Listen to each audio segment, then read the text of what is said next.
Hi, this is Pat Johnson, your sociology instructor. In this mini lecture, we're going to start talking about our social institution of education by mentioning something called the achievement gap.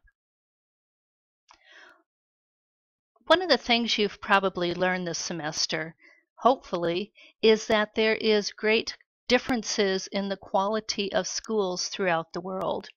Through your readings, through your video assignments, you have seen where some of the schools in the world are very poor and some are really, really good. We find that also in the United States, where some students go to schools that are less desirable and some students go to schools that are more desirable. The differences in schools is just one item that causes something called the achievement gap. So what is the achievement gap? An achievement gap is the disparity, in other words, the inequality, in how different groups of students perform, be it based on characteristics such as gender, race, ethnicity, ability, but especially socioeconomic status. In this video, we're going to focus on the achievement gap caused by differences in socioeconomic status, because that factor alone seems to cause the most inequality in achievement. In other words, the largest achievement gap. Sean Reardon, a sociologist, gives 4 explanations for the achievement gap. Ask yourself which makes the most sense to you. The first explanation he gives is that middle and upper middle class parents invest more heavily in their children's cognitive development. Cognition is a fancy word that means mental processes. In this case, we're looking at how upper and upper middle class parents have the luxury of spending more time and resources investing in their children's education and therefore their cognitive development. They may be able to help their students with homework. They may have more economic resources to spend on books and other resources for their children to learn from. They read to their children more.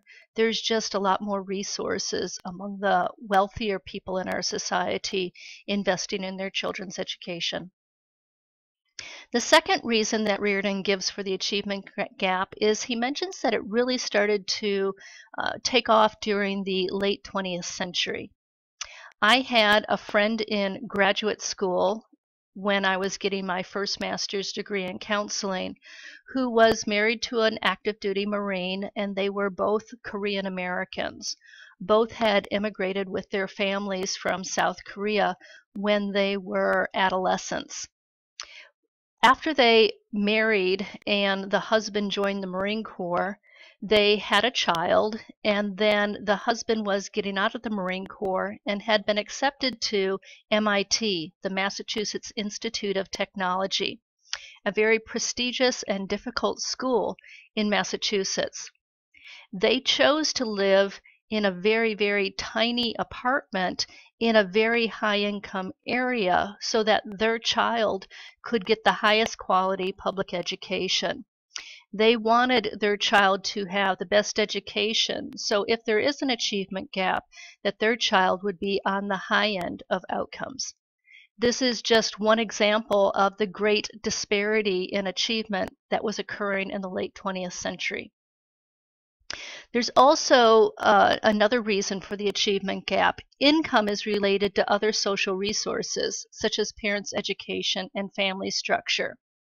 As Aristotle said, the educated differ from the uneducated as much as the living from the dead. Children who have educated parents just have greater resources, not just economic, but also time. Parents who are educated can give their children better help with homework. They can help their children apply and get into colleges. They just have more knowledge of how the whole process works. And so the parents' education and having that intact family is one of the reasons for an achievement gap, especially between the wealthier and the poor. Finally, richer families live in areas with higher quality schools. I've mentioned before that my family moved around a lot when I was a kid. I went to 2 different elementary schools, 2 different junior highs, middle schools, and 3 different high schools. The first high school I went to was in rural Wisconsin, and it was a decent high school. It wasn't bad, it wasn't great, it was just your middle of the road high school. Then we moved into the suburbs of Chicago, a more high income area, and the high school, Rolling Meadows High School, that you see on the left, both the outside of the school and the gymnasium, was extremely high quality. It had great resources, it had highly educated instructors. I thrived in that school, and it was just a really great learning environment. The school in the upper right-hand corner of your screen, though, is the school that I graduated from. This was Kamiah High School in rural Idaho, an economically deprived area.